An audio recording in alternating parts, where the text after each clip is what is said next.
Such a nasty one. Nasty women are tough. Nasty women are smart. And nasty women vote.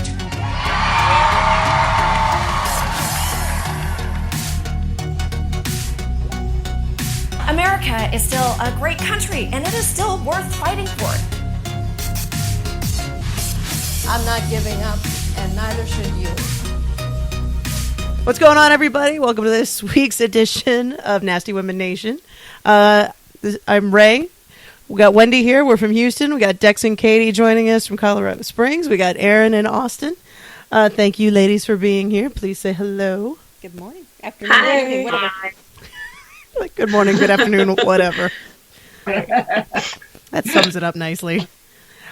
We have some fun things to talk about, and I guess I use fun with, like, air quotes, because it's, like, horrifying and scary, but, you know, we'll laugh through our tears. It's good. So first thing I wanted to talk about... First thing I wanted to talk about is the, kind of the nightmare that's going on in North Carolina. Nothing good is happening there right now. So basically, if you haven't been paying attention, North Carolina just elected a Democratic governor, and the Republicans are kind of losing their mind.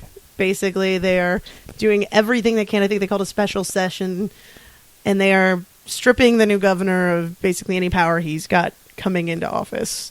So Roy Cooper is actually, I think, threatening to sue. He's the state's current attorney general.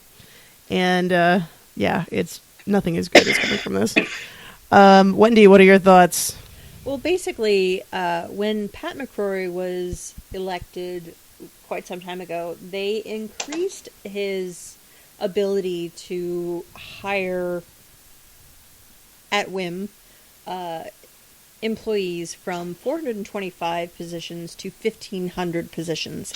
And this past week, after Roy Cooper was officially elected, they decreased that from 1,500 to 300 positions. And so now the new governor has very, very little control over who the state's employees will be, because the legislature in the state of North Carolina is Republican controlled, and so nothing he is going to try and pass is ever going to pass, and he cannot hire enough employees to get anything done there, and it's really sad because Pat McCrory has been such a winner. He was the one who passed House Bill 2, which basically stripped any anti-LGBT anti-discrimination laws from the state. He was the one who said that, no, we can't have any of those, and that religious freedom should trump everything. And so that was just delightful. Anyway. Well, you know, North Carolina is probably going to be a pretty lovely place to be right about now anyway. They're paying with their pocketbook in North Carolina, and Texas seems to not be paying attention to the fact that North Carolina has lost billions of dollars and has had several major sporting events and several major conferences moved, and actually a bunch of different companies who were planning to expand in North Carolina, because Research Triangle Park in North Carolina with Raleigh-Durham and I forget the other city that is in the triangle. IBM is there, and several major tech companies expanded into North Carolina over the last 20 years, and a bunch more companies were planning on going into that area.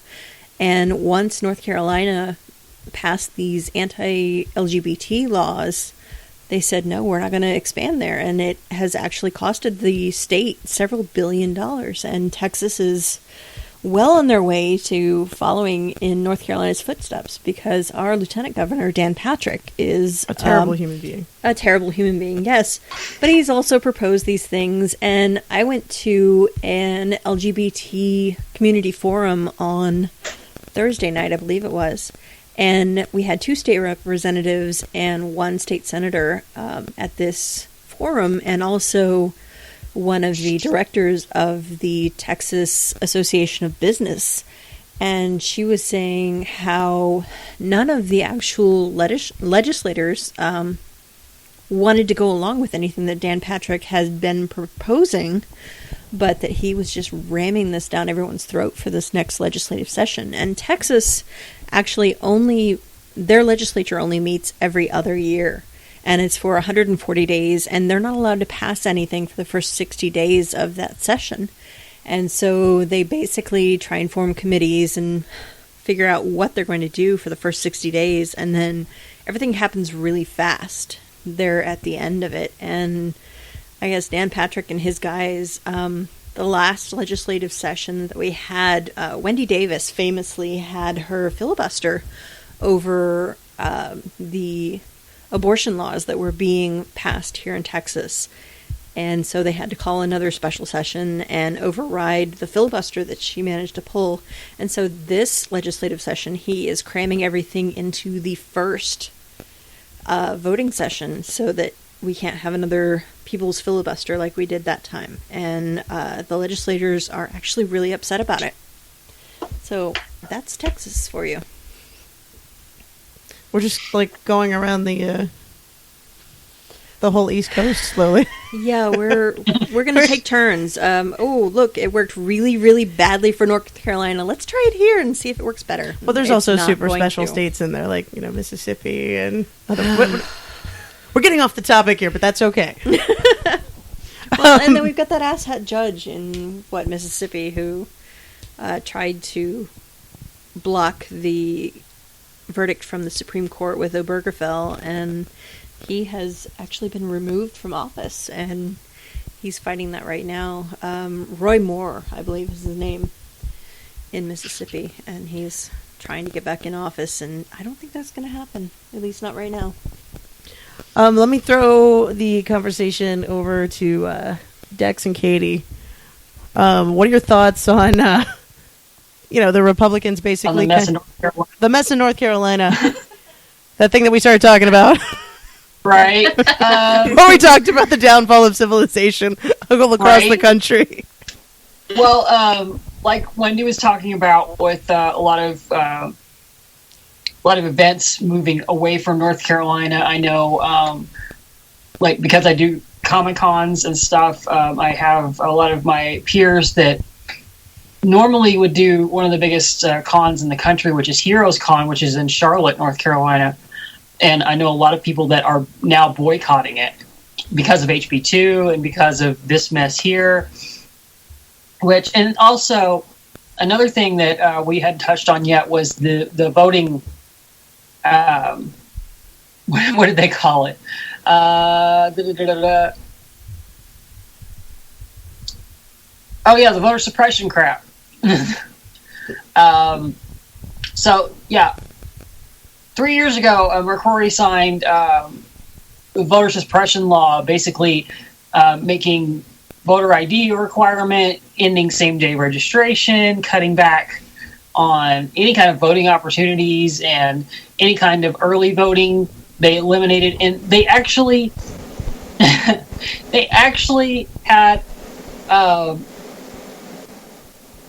a data order on which voting methods black voters used more and eliminated them.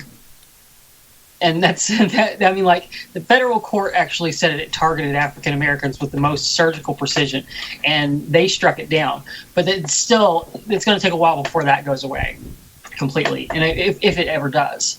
So, and what bothers me about all this is it's not so. If you want to know what the GOP is going to do in federal government, you look to what they're already doing in state government, and it's not too far of a leap. That's what bothers me.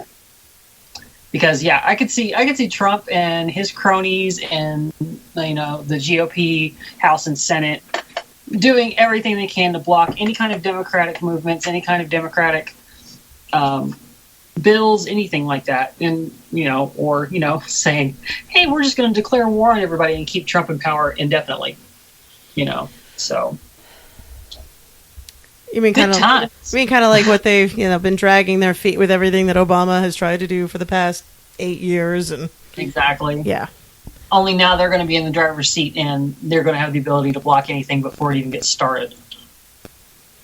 Well, it's funny, one of the things that we were talking about that we actually had to stop talking about because we didn't want to get too deeply into before we started the show today, is, the fact that, what if Trump is just really doing all of this just as one big gotcha? Because again, he's going out of his way to pick literally the worst people in the country. I mean, short of just taking a stroll down death row and picking people out of cages, I mean, he is literally getting the worst people.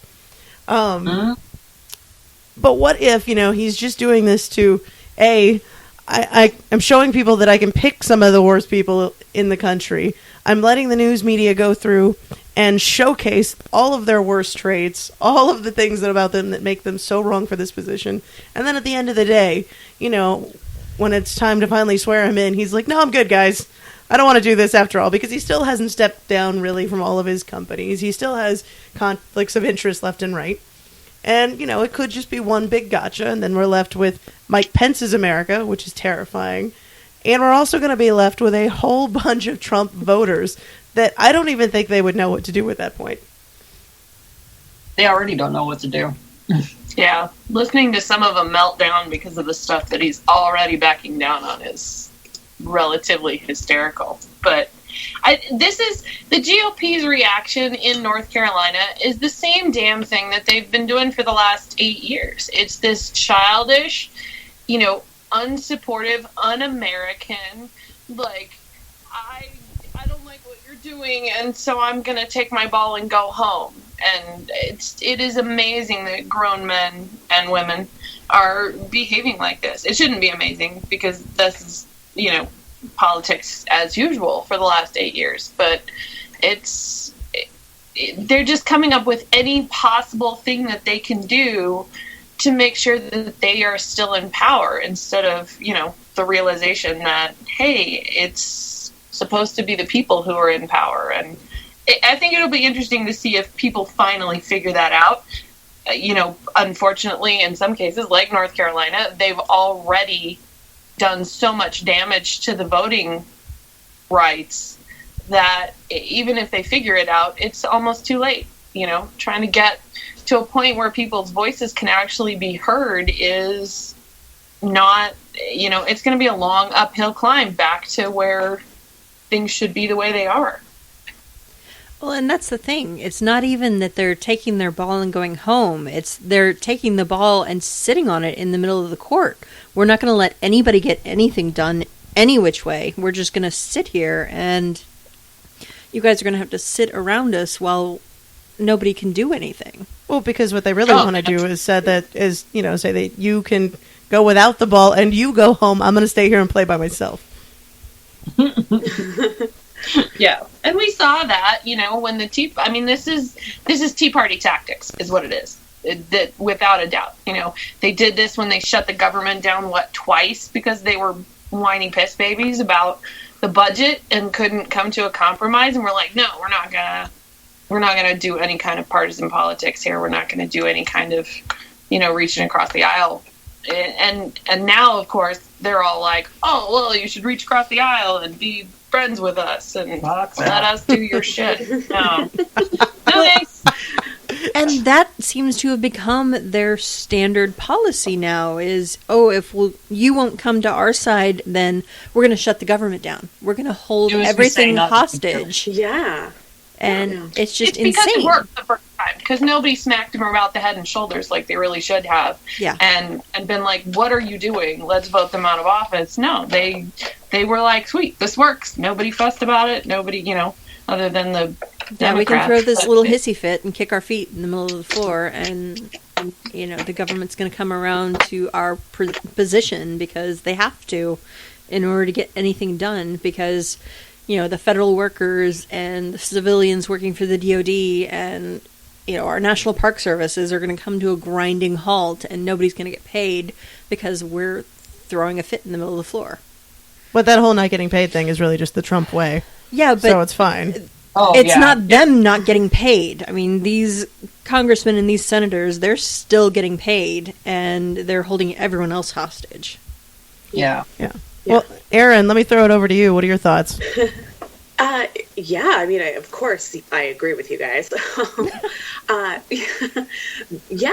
Absolutely. I think it's incredibly indicative of the mindset